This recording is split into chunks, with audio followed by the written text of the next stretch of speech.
je suis assez content, etc. Derrière, ce gros mouvement ici, dont parlait chaque intervenant, qui est une sorte de triangle, effectivement, moi je la décompose depuis longtemps, donc depuis la période des 2008, je la décompose comme une ABCX, ABC. Donc ici vous avez une première vague A, une seconde vague B, une vague C, ici une X, et à nouveau une A, B, C, qui devrait se produire, et donc j'anticipe également un retour dans un petit moment. Mais ce retour ne vient pas, parce que si on prend, alors ça sur le long terme, je suis à peu près juste. Mais si ceux qui ont suivi depuis un petit moment savent très bien que ça fait un long moment que j'anticipe que cette deuxième phase s'était peut-être arrêtée ici, c'était peut-être arrêté, donc j'attends le retour, et le retour ne vient pas. Et pour l'instant, ça continue de monter. Donc, que ce soit en septembre, en mars 2012, que ce soit en septembre 2013, en mars 2013, etc., j'anticipe toujours qu'on n'est pas loin de la fin. Et là, je devrais également un peu, comme mes collègues, penser qu'on attend que le marché se retourne, sauf qu'il ne vient pas, sauf que la baisse ne vient pas. Donc, est-ce que finalement, si à la fin ça descend effectivement sur la zone un peu plus bas que les 1,17, il y a 1,20, il y a 1,17 et puis plutôt 1,10, c'est l'objectif, je crois, que j'anticipe depuis un très long moment, mais ça ne vient pas. Donc, il faut attendre toujours qu'on casse des niveaux essentiels. Et pour l'instant, les niveaux, c'est simple. Vous regardez les supports très importants, et si par exemple on zoome un petit peu, alors on va retirer tout ça, toc, et si on zoome un petit peu le marché, on peut voir, on est où là, là, bien, et avec notre petit logiciel amusant de gribouille, c'est la publicité. Pour l'instant, il faudrait effectivement casser 1,36. Moi, je pense que c'est un peu en dessous de. C'est 1,34,90. Il y a après, évidemment, les 1,27.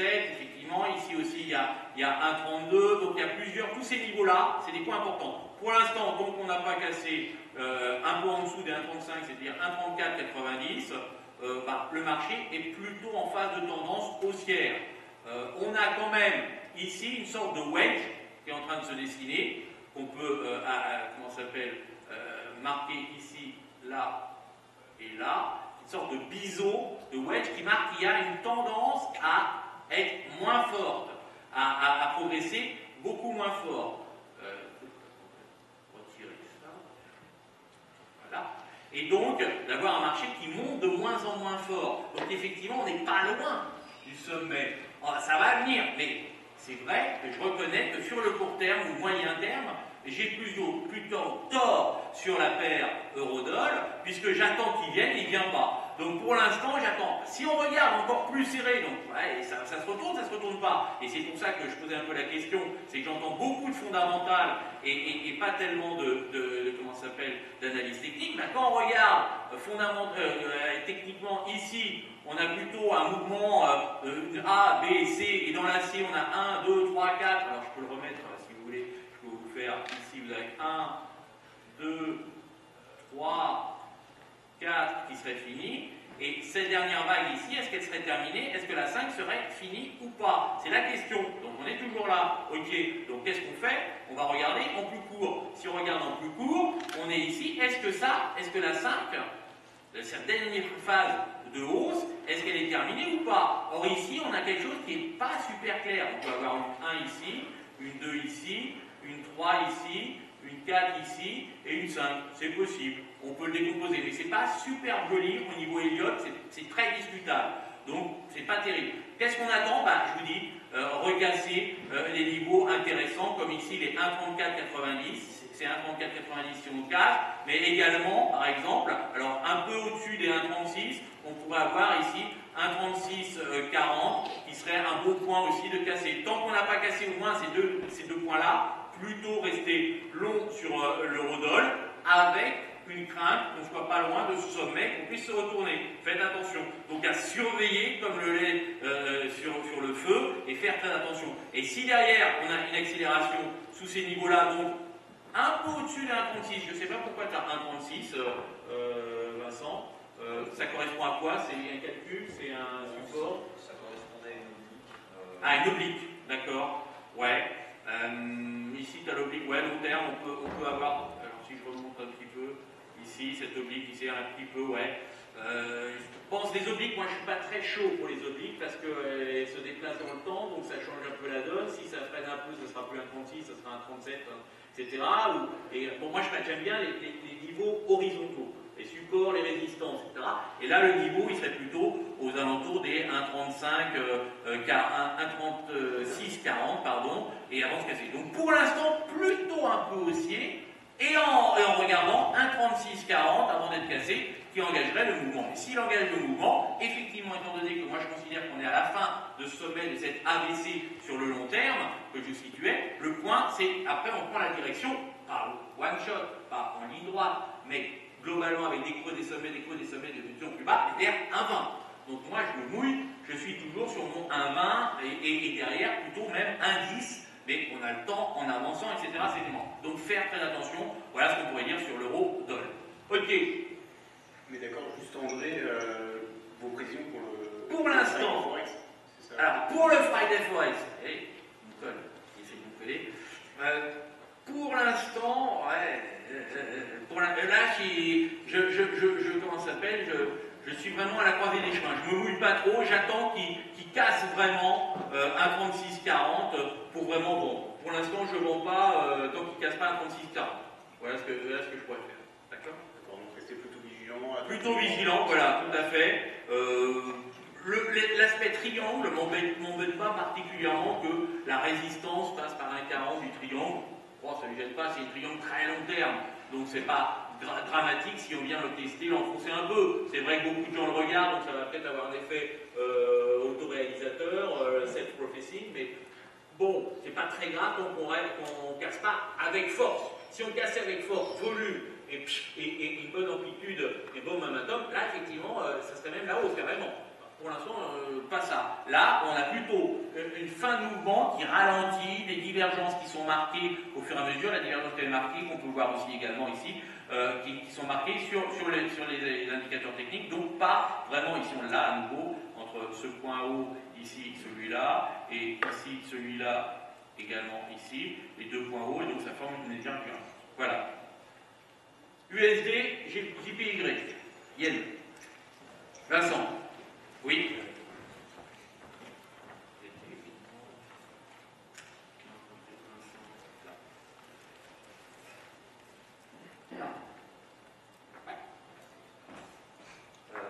Bon, là aussi c'est un graphique assez épuré. André a parlé des comptes héliotistes, il a évoqué des choses, c'est pas forcément, je ne sais pas si tout le monde maîtrise ça, mais quand on parle de 5 de 5, concrètement c'est évoqué à la fin d'un mouvement. De manière générale, un cycle haussier, il y a 5 temps. Le 5e temps, c'est donc la fin, et si dans ce 5e temps, vous avez 5 vagues, et c'est ce qu'essaie de faire André avec l'euro-dollar, concrètement, vous avez une bonne intuition que c'est potentiellement un temps de marché, d'autant plus si vous avez la formation de divergence, ce genre de choses. Sur l'USD-Yen, ce que vous avez dessus, grossièrement, c'est un graphique journalier, et on peut identifier depuis 2011, avec un mouvement appuyé en 2013, 5 temps de hausse sur la paire USD-Yen, avec une vague 5 qui aurait donc marqué son top à 105e, c'était en décembre dernier. Alors, concrètement, en plus, ça correspondait à des extensions classiques lorsqu'on projette en fait des tops en vague d'Elliott. De manière générale, moi sur l'USD-Yen, j'observe la corrélation USD-Yen S&P 500, l'aspect refuge du yen sur le marché d'échange, le fait que le yen japonais ait rebondi de manière marquée depuis le début de l'année sur le marché d'échange. Lorsque j'étudie l'USD-Yen, je regarde l'ensemble des paires en yen. Et en fait, mon opinion sur l'USD-Yen, c'est que, eh bien, je prends ça comme ça pour commenter, vous avez un top qui a été marqué à 105. Alors là, elle ne figure pas sur ce graphique, mais vous avez une oblique de tendance haussière. Concrètement, c'est à peu près le prolongement, regardez, de la borne basse du précédent triangle symétrique. Les cours en étaient sortis d'ailleurs en 2013. C'était la vague 4. Là aussi, c'est classique d'observer une formation triangulaire en vague 4. Et mon opinion, c'est donc qu'on a marqué un top de marché. On est désormais entré dans une phase corrective.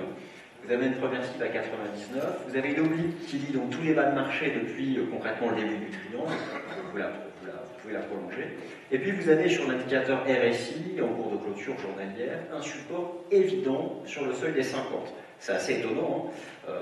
C'est pas fort. Et donc, mon opinion, et là j'ai pas peur d'anticiper, c'est que lors des 6 prochains mois, l'USD-Yen cassera cette oblique, rejoindra en fait la partie basse de l'ancien triangle, donc je vise 96 yens pour la paire USD-Yen lors des prochains mois, et sauf que le signal là n'est pas donné, mais voilà, c'est une conviction. Après, clairement, si on observe un jour en clôture journalière une cassure du seuil des 50 sur cet indicateur de momentum qu'est le RSI, là vous aurez un vrai signal de cassure qui permettra peut-être même de viser plus bas et pourquoi pas 92 yens à moyen terme. Donc là aussi c'est un parti pris, puisqu'avoir une vue baissière sur l'USD-Yen, c'est clairement avoir une vue baissière sur l'indice japonais Nikkei par exemple. C'est une corrélation qui a été assez respectée depuis le début de l'année.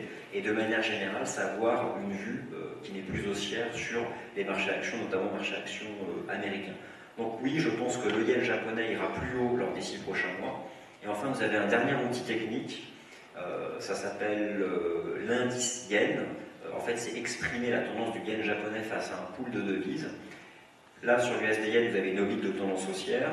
Sur le yen index, vous avez au contraire une oblique de tendance baissière. Et on sent que ça comprime, on sent que le yen japonais veut faire sa cassure haussière. Et pour ma part, c'est ce qui me permet en fait d'anticiper davantage de points bas sur l'USD-Yen. En tout cas, du point de vue de la théorie des vagues d'Elliott, si on part du principe qu'on a une correction en 3 temps, on aurait fait une A, on serait actuellement dans une phase latérale qui s'apparenterait à une B, et j'anticipe un 3e temps correctif qu'on pourrait les tresser et qui nous emmènerait sur 99 yens, mais à terme je vise 96 yens, et là aussi ça doit correspondre à une extension, on doit être sur du 1,61,8 de la A, reporté au top de la B. Donc je vise 96 pour les prochains mois. D'accord, merci Vincent pour cette analyse qui pour le coup était beaucoup plus technique et qui a dû faire plaisir à André. On va passer maintenant à Benoît. J'attire juste votre attention sur le fait que le temps passe très vite et que du coup il va falloir avancer, répondre aux explications pour donner vos anticipations le plus rapidement possible. Alors Benoît, où va le yen? Ok, où va le yen? Déjà juste un petit rappel en 10 secondes. Ça c'était au salon du trading. On était dans un triangle à l'époque et j'anticipais une sortie par le haut pour un premier objectif vers 105. Et puis si ce point dur passe, aller vers les plus hauts, vers 110, 115, 120 à terme, très long terme. Voilà, donc qu'est-ce qui s'est passé? Voilà, la flèche c'est là où on était. Sortie par le haut, premier objectif atteint, 105. Désormais, 105 est un véritable point dur vers lequel je pense que nous nous dirigeons de nouveau pour la prochaine échéance, c'est-à-dire le Friday Forex dans 3 mois, puisque effectivement, comme l'a montré Vincent, je suis en phase avec ça, on devrait avoir cette ligne de support oblique qui joue. Alors, je suis en phase avec le fait qu'elle va jouer. Toi, tu penses qu'elle va casser, moi je pense qu'elle va jouer. Alors, du coup, il va être vendeur, je vais acheter son contrat. Nous serons contrepartie, nous verrons lors du Friday si ça s'est fait. Voilà, donc effectivement un retour vers les 105, en direction des 105. Actuellement, on est autour donc, de 102, un petit peu au-dessus. Voilà. Merci Benoît, on va passer à Christopher. Alors, je vais être également assez rapide parce que ça rejoint ce qui vient d'être dit également. Je pense que pour le Friday Forex, on sera sur les 105. À cela, vous avez vu que j'ai quand même un petit biais macro, donc je pense qu'on aura aussi la politique monétaire qui va jouer considérablement au Japon. Je ne m'attends pas vraiment dans l'immédiat à de nouvelles mesures, mais c'est vrai que la Banque du Japon va certainement soutenir cette optique d'affaiblissement du yen. Donc il est fortement probable que pour le Friday Forex, donc dans ces zones, on soit autour des 105 et qu'on ait une appréciation continue par la suite du yen japonais. Vous le voyez, sur 6 mois, j'envisage plutôt le niveau des 110, donc on reviendrait vers des niveaux qu'on a connus au mois d'août 2008, et éventuellement, sur du beaucoup plus long terme, un objectif qui peut être tenu, c'est de revenir vers le niveau de septembre 2007, donc autour des 114. Mais là, pour Friday Forex, quand on va se revoir, je pense qu'on sera autour des 105e. D'accord. Merci Christopher. Juste André pour finir sur cette devise. Alors, c'est le 13 juin. 13 juin, à Champéret. Alors, sur, effectivement, il y a la rupture du triangle qu'on avait anticipé. Pour l'instant, moi, je vois d'ailleurs que sur l'eurodoll, c'est un peu inquiétant, c'est qu'on est tous dans le même sens. Ça me fait toujours peur quand tous les analystes sont dans le même sens, en règle générale, ils se trompent.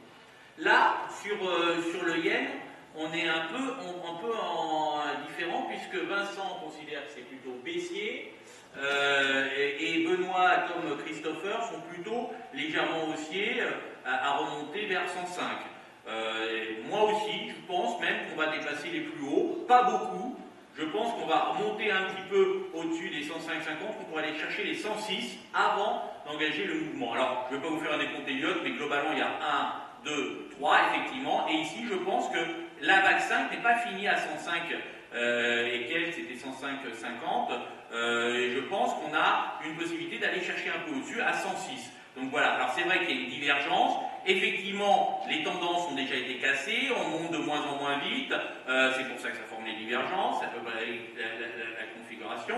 On n'est pas tout à fait sur l'objectif du triangle qui est un petit peu plus haut que les 105,50 qu'on avait déjà touché, donc plutôt légèrement haussier. Le point à faire attention, c'est que si effectivement on cassait maintenant, si on repassait sous ce niveau-là des 101, on va dire 100.50, 100.80, à ce moment-là, ça pourrait enclencher vraiment le retournement. Pour l'instant, je ne suis pas baissier tant qu'on ne casse pas 100.80.